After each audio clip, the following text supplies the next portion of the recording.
So the question with tonight's webinar is, do you struggle with aspects of pathways? Are you tired of having to step outside your comfort zone? Carol Prahinski has been a Toastmaster for 11 years, and she's a member of 4 clubs, 3 of which are advanced and 1 is online. She's progressed through the leadership ranks, starting as Vice President membership, Club President, Area Director, and so forth. And she was a region advisor in 2016-2017. Last August, she was elected as an international director with votes from across the world.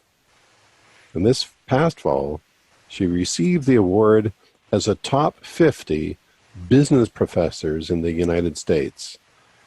On Michigan State University campus, Dr. Prahinski loves to teach undergraduates purchasing and the capstone course in the supply chain management program.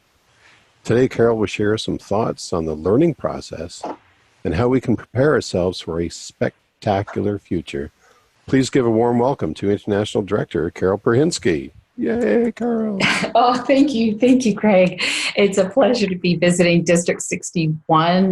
Just want to give a shout out and a cheer for the leaders of District 61 and the fact that we even have this ongoing webinar, and that Craig, that you're hosting it and taking a lot of the leadership responsibilities for it. So I want to just say thank you to the leaders that are helping make this event happen. Tonight, guess what? We get to talk about lifelong learning. And I called it Blowing Bubbles for a reason. So you'll see a bubble motif throughout, but I want to share a story with you.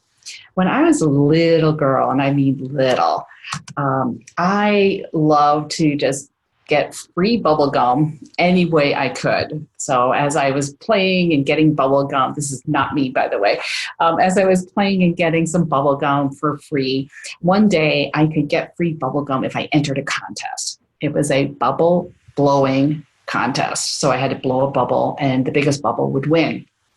I signed right up. And I'm chewing my gum and this guy comes over and he's looking at us kids and he's saying, some of these kids can't even blow a bubble. Yeah, that's me. After the contest, I thought, you know what? I'm okay. That wasn't a rule for the contest. But my sister, who's younger than me by a year, looked at me and she said, you can't blow a bubble? I can blow a bubble. And so this is where sometimes we feel a bit of humiliation that comes into play. Sometimes it's a lot of humiliation or shame or other negative emotions that come up for us that, gosh, I'm not perfect. I'm not great. And I want to be loved. And if I'm not perfect, then I won't be loved. And so these are some of the emotions that crop up for us as we're going through a moment of failure. And can I call it a failure of my bubblegum contest? Not really. In my mind, I was just a kid and I'm having a good time. But there was a point where I said, gosh, my sister can blow a bubble and she's younger than me and I can't even blow a bubble. And so this had me thinking about, well, how do I learn to blow a bubble? Because I want to be able to not be in this situation the next time there's a bubble gum blowing contest. And so that brings up the idea of, okay, let's be open to learning and let's figure out how I'm going to learn this skill so that it will carry me through the rest of my life. Now, I'm a professor, as Craig mentioned, I'm a professor, and I regularly stand in front of an audience and I'm teaching them skills and knowledge for their future, their professional careers. And it's not up to me, though, and I tell this to my students, it's not up to me on how well they learn the material. Of course, it's up to them. And this is, learning is only can be done by them or you. And it's not up to the teacher and what you learn. And so as we're going through the learning process, all right, learning is a process, and it is the ability to acquire new knowledge, behaviors, skills, values that allow us to engage with a higher level of performance than we had earlier. Now, some skills will be learned immediately. For example, if I touch a hot stove, boom, I've learned not to touch hot stoves. And other skills will take, most skills actually, will take repetitive learning to get the knowledge that we want from it. So we have to keep trying, keep accumulating knowledge, different skill sets so that we get better at it. Now, I am also a professor of negotiations, and so this is one of the things that I get a lot of joy on. I'd like to refer to and give you a quote from Allison Brooks. She's a professor at the program of negotiation at Harvard Business School. Allison was talking specifically about anxiety, and she said that, it's kind of a big quote here, but let me try it. Anxiety precludes you from exploring real solutions and real thought patterns that will come up with the solutions. I see this a lot, so that when we're under stress, if we're feeling pressure that we have to perform at some level, that pressure narrows our mindset and we only see the few options that we think are in front of us. And what I have seen over and over and over again, and for a second I'm going to take a tangent and talk about clubs for a minute, Toastmaster clubs. In Toastmaster clubs that are brand new, those leaders think that they have all the opportunities in the world, and they're so gung-ho and they're so excited and they're like, woohoo! And half the time our importance here is to guide them to say, well, that's not in the governing documents. You can't do it quite like that. And so we're trying to hold them back a little bit, like a parent would. Yet when we have what I call struggling clubs that aren't doing so well, they've gotten down on the members, they're struggling to have regular attendance, or even speeches and people filling roles. Those leaders tend to be overworked and stressed because they're like, I can't do everything, and this stuff that is so important is not getting done. And so when they're feeling that anxiety, those leaders may block off many of the alternatives that they have in front of us. And so this is where club coaches come in and we say, let me help you see those alternatives. And that's one of the jobs of a region advisor as well, is we come in and region advisors will guide the district leaders on options that they have that they might not have been aware of beforehand. So Allison is saying, when we have anxiety, it's going to hold us back. But when we open up our mindset to be free of that anxiety, that's when we see the opportunities. And this is particularly important, and she speaks on negotiation, but this is particularly important in all aspects of learning.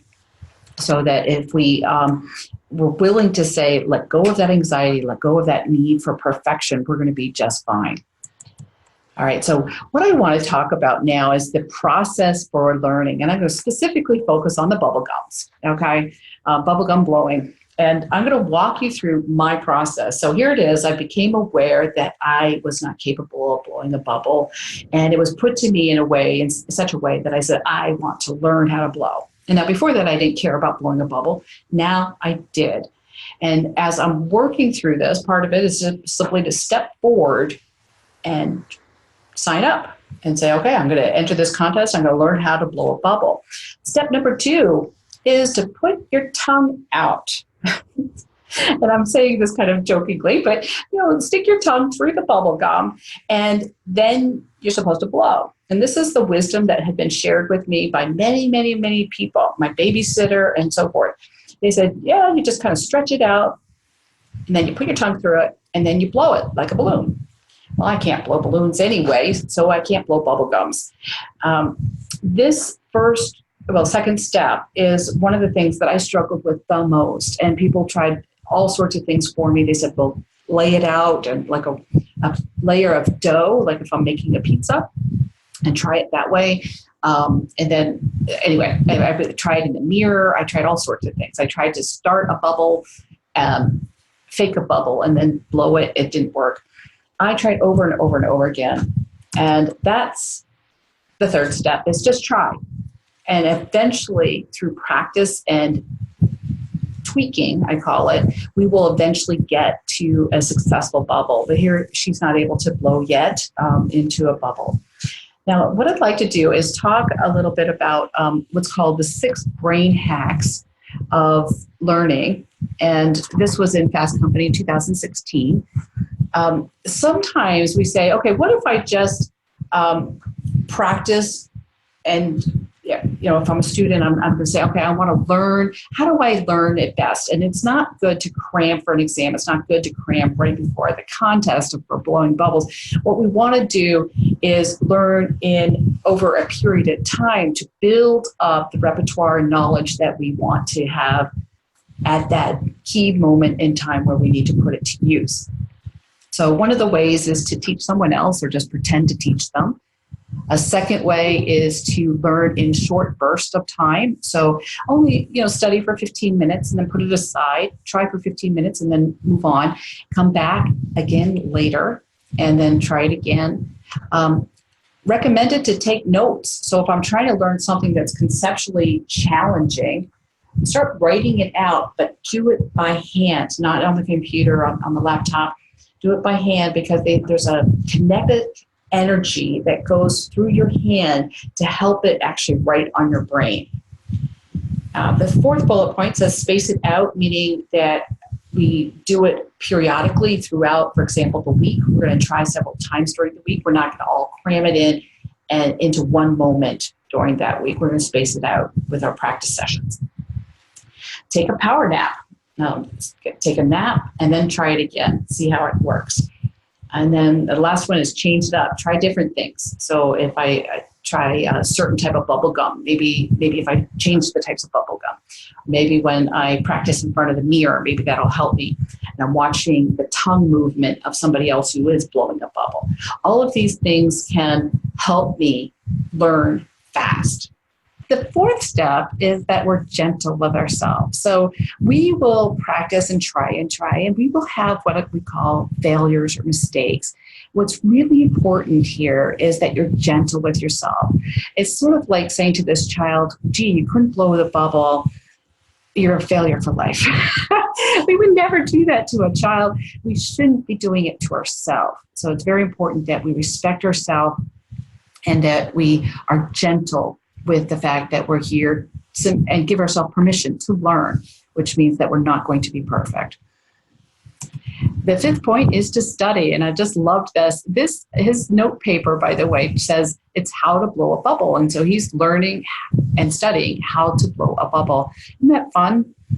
So study, we've talked about that already. So then what happens? Well, after study, guess what? We start again. And we stick our tongue out at it. And then we try, and then we need to be gentle with ourselves. And then we study some more. All right, and so this is what's called the packed learning cycle. And so we start with the procuring of knowledge or the acquiring of knowledge, learning, and then applying it, putting it into practice. We consider how well we did or where we might be able to tweak it to get it better. And then the fourth step is to transform that learning and try something, maybe a tweak again to come back and learn. Maybe there's something else we need to practice and learn. So we go around in a circle until with that repetition, that we finally start getting it repeatedly and consistently. And at that point, we say, okay, I'm feeling more comfortable and confident.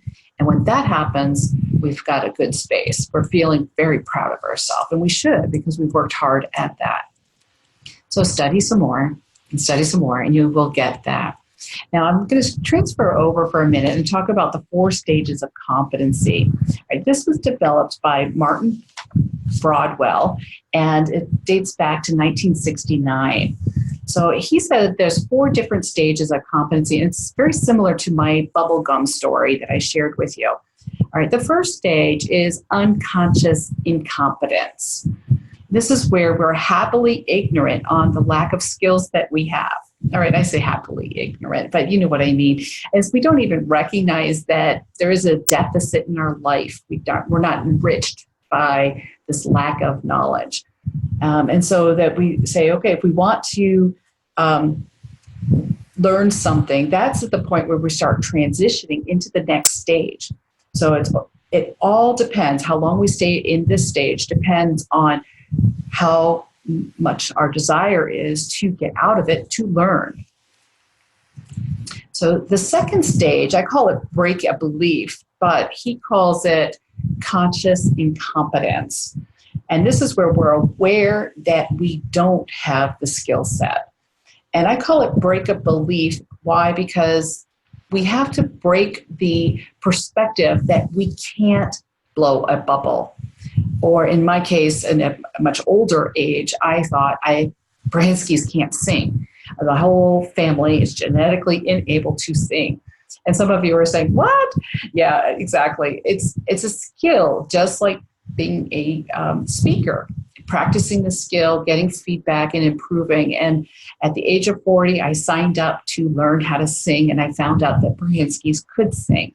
But at the point where I stepped forward, I had to break the belief that Prahinskis couldn't sing. And that's what I mean by this stage. Conscious incompetence. We're aware that we're not good singers, but we're open to the learning to improve that skill set. Now, it's important in this stage to also be comfortable with making mistakes. It is integral to this stage, is that we will make mistakes. We are going to make lots of them, and we need to be okay with making those mistakes. They should be celebrated even. When was the last time you celebrated a mistake? Just remember that when we do make the mistake, that is a part of the learning process, and we can be cheerful about that. Now, in 2014, there was a study of motor learning in Science magazine, and they found that the brain was actually more that has set aside some physical space in the brain for us to make mistakes. And it collects that information, and so that we can recruit those particular memories faster next time. So sometimes we don't even have to work too hard, but it's in our memory bank to learn how to improve those mistakes. And going on to the third stage, this one is where we are finally able to blow a bubble. And this is called conscious competence. We are reflecting on it step by step as we go through the process to blow that bubble. So we're blowing the bubble, we're thinking consciously about, okay, now what do I do next? And then what do I do after that? And then the fourth stage is where we get unconscious competence. And so by the time I was in junior high school, or middle school, I was able to blow a bubble without even thinking about the steps needed to blow the bubble. And this is a point where we call it second nature. We have second nature associated with that. And we don't even think anything of it. So everything's good. Now, what happens next?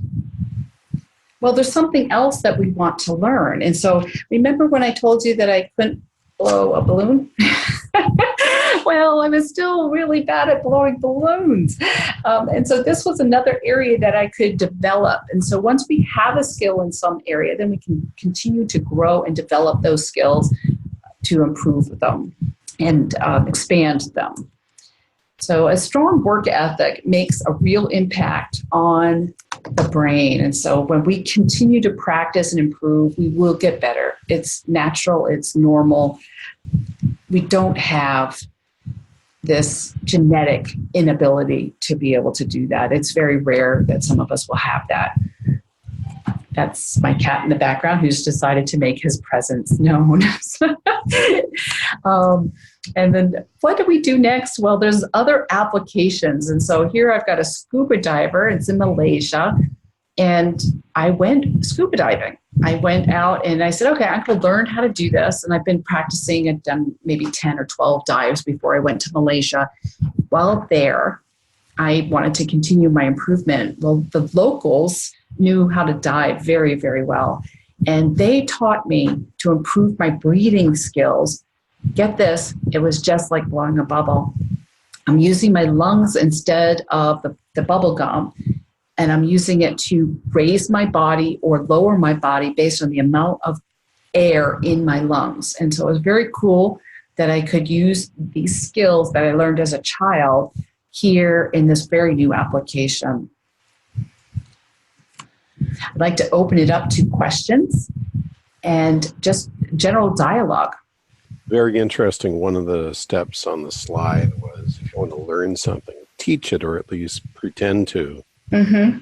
I remember saying to someone, if you want to learn something, teach it. And it sounds totally crazy, but it's true. Yes. Yes. And there's a time also that we fake it, and that's perfectly acceptable. So when I was teaching, especially when I first get into a brand new teaching assignment, and I've got to teach something for the first time, I'm looking at it saying, I'm never going to remember, an hour and 20 minutes worth of this material. And I'm standing in front of students that have paid tuition to get this knowledge. What's really important, though, is that we're not necessarily memorizing the tables or the graphs or the theories behind the material that we have, is that we're trying to piece it together in a holistic way. And again, we don't have to be perfect. We just have to convey what really matters of this material and how would it be applied and why would they consider this important as an audience. Excellent. Any other questions? Maybe not a question, but a comment. I love your thirst for learning new things that you shared with us. I'm also an older gentleman, and I related to your scuba diving thirst to learn how to do it and to appreciate that learning is a process. The other part that I liked is your the little bit about the unconscious incompetence, conscious incompetence. I think personally, I practice that whether I realize it or not very often. That I feel like I lack the confidence of doing something, but deep down I have what it takes to do it, but I still question it. So that was just a comment. It's nothing really. Okay. Well, thank you very much. I appreciate that. Craig, did you want me to repeat what he said? Yes. Okay. Claude was mentioning that he's got a couple areas that he found fascinating. And one of them, I'm going to go ahead and page back. He was talking about the conscious incompetence and then the conscious competence. He said that this is something he practices regularly, and he finds it extremely helpful to reflect on it and take in the angle that I came at it from. And then he also mentioned the scuba diving, and he said this was fascinating for him because as he's an older man and he's learning lots of new talent to be able to apply something that we wouldn't normally think of as a child, but to use those skills that we had as a child and apply it much later in life is a very important lesson for all of us. Turning our attention to the Toastmasters experience, I often get questions at clubs. Is it okay if we do this, or is it okay if we do that? There was a fellow, he was new to our club, and he said at their home club, they sometimes do what they call a round robin, where someone in table topic starts off a topic, and then the next speaker speaks for 20 seconds and so on. His question was, is it okay? One of the phrases I say at our club, it's to almost any question, of course it's okay. Yeah. Yeah, and that ties in with, I think, a very important lesson for many of us is that we will be loved anyway, regardless. And so just think, I'm loved, everything's good. Even if I make a mistake, I'm still loved. And if you're not surrounding yourself with people that love you unconditionally, find those people that do, because they are there. It might be your next door neighbor. It might be, a friend down the street, whatever. Find them and surround yourself with people that love you regardless of your mistakes and your humanness, because that's really what the stakes are, is being human. And I don't know who gave me this one, but sometimes I'll say to people, try it out and see what you notice, without casting any judgment on it or anything. And one of the phrases I said today in our club was, we're not here to perform, we're here to experience and celebrate that. I love it. Oh, wonderful. Yeah. I think that's lovely. And that ties in also just being open to having differences. When I was campaigning for international director, I had an amazing team of people. It was probably over 30 people helping me. And a number of them all of them have skills that I don't have.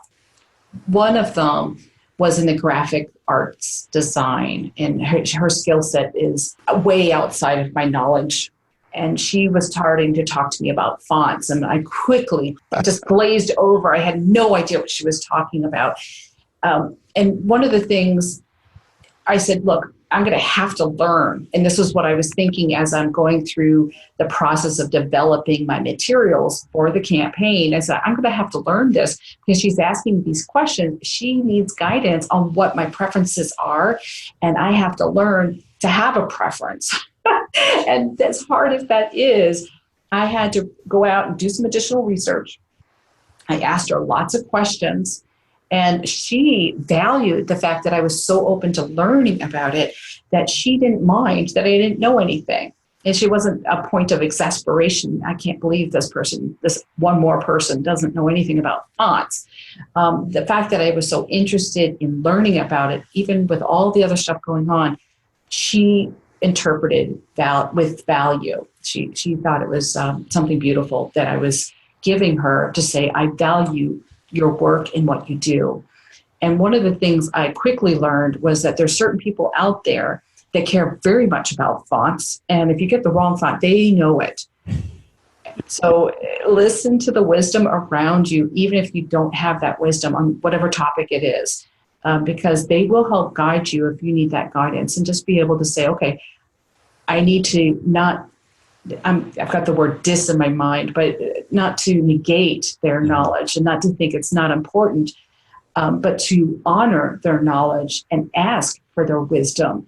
That's a very different mindset than saying, when we talked about the incompetence and the lack of knowledge altogether, and even being, let's go back to that one, the unconscious incompetence. And if we're in this cell and we don't even realize fonts matter, we're not going to gain the beauty of understanding what else is around us. And so now I look at fonts in a much different way than I did 1 year ago. Well, now it's almost 2 years ago. I look at it much differently. I have complete joy of learning, and I've come to say, the more I learn, the more I realize I don't know. And I love it. Well, some people feel a little bit unsettled by it when they realize that very thing. I remember it was my first year in the PhD program at Ohio State University, and a brand new faculty member who had worked very hard to get to that point, she said to me, Carol, the more I'm in this field, and she's already spent 6 years working on her PhD, she goes, the more I'm in this field, the more I realize I don't know. And I find that like an upward hill that I will never get to the point where I'm like I'm actually sliding backwards. But this is really going back to the unconscious incompetence. It's where you didn't even know where you were. You didn't care before. And now you're starting to realize you do care. And then you're realizing where you are on the scale of all the knowledge that's out there in the world. Just know that you're never going to get it all. But focus on the stuff that does bring you joy or that you'd like to know more about. So I did get a lot of joy out of fonts. I did, and it surprised me. It was a pleasant surprise that I did enjoy it. See, they were a lot of fun.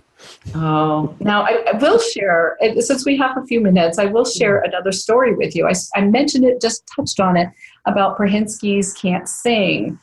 Well, I really believed that it was genetic, and I believed nobody in my family could sing.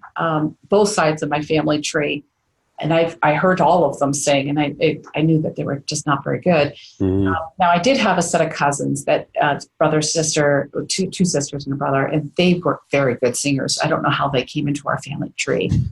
But I was so confident in that knowledge, so that all my life I never was open to learning to sing. But I found that when I was at church, I loved to sing, and people kept looking at me and then moving away. Because I was really, really bad at causing to go off tune. And I knew this is where I was, right here. I was conscious incompetence. I knew I was terrible at singing, but I got joy from it. And so I signed up to learn how to sing. I was 40 years old. And I said, this is going to be the year that I learn how to sing. As I went through the process of learning, my teacher asked me to sing a particular note. And she's hitting it on her piano, ding, ding, ding, ding, ding. And I'm trying to sing it. I came in an octave too low. I was more comfortable in the tenor range. And she said, no, Carol, come up an octave. And I'm like, oh, no, I can't do it. I can't do it. It was so scary for me. And I'm 40 years old, and I was terrified of hitting that middle C. And she said, oh, no, you can do it. And she was so supportive and so encouraging. I finally hit it. And when I hit that note, it was like a watershed moment. I started crying. It was a break of the belief system that I've had all of those 40 years to say, Prahinski can't sing. I realized we can sing. We just haven't learned. And that's the start of my journey to improve my singing skills. And after a full year of training, I actually found out I was 3 octaves in my range, which if people are into singing, they know that that's kind of a big deal. I had no idea. I was brand new. I didn't know that was a big deal. I'm no longer practicing regularly, so my range, I'm sure, is not very good. But I loved it. I really got a lot of joy from it. And that was something that I said, you know what, if we're not out there thinking, what else could I learn? Or if I'm stopping myself from even going down a particular path because I don't think I have the ability at all or the interest, imagine what my life would have been like if I had learned to sing much younger. Mm-hmm. And what I might have missed out on because I avoided that topic altogether, those experiences altogether. I find that there's so many things in the world that we can do and we choose to do. It's just simply a path, a journey that we take. And along the way, we're open to learning more things. We will learn those things. Wonderful. My friend Barclay McMillan says harmony is singing the notes nobody else is singing. So. Sounds lonely, but you will be heard. Oh. All right. Well, good. Well, I've really enjoyed myself this day with you. I know that because of the holiday, our attendance is a little low, but I appreciate everybody that is on, that they are here with me today. Well, it was wonderful, Carol. It was a lot of fun, and it's ideas that we all need to just internalize and just do with a sense of curiosity and joy. Mm-hmm. And it's in a sense, it's easy when we allow ourselves to just do it and be, as you say, be gentle on ourselves and just have that joy of learning. Wonderful. I highly recommend it. I'm going to go ahead on to my last slide again. And I just want to say thank you. If you do want to reach out to me, if anybody's watching this later and says, oh, I have some questions I'd like to ask Carol, or some conversation, feel free to reach out to me. I'm providing my email address, cprahinski@toastmasters.org. And you could reach out to me and we can have another conversation. And for those of you who might not be able to visually see, I'm going to go ahead and say the spelling for my last name. My email is cprahinski, which is P as in Peter, RAHINSKI at Toastmasters, which is plural.org. I'm happy to say hello to you when you do get a chance to watch this video. Thank you. Wonderful. Thank you, Carol. Thank you very much. Yay.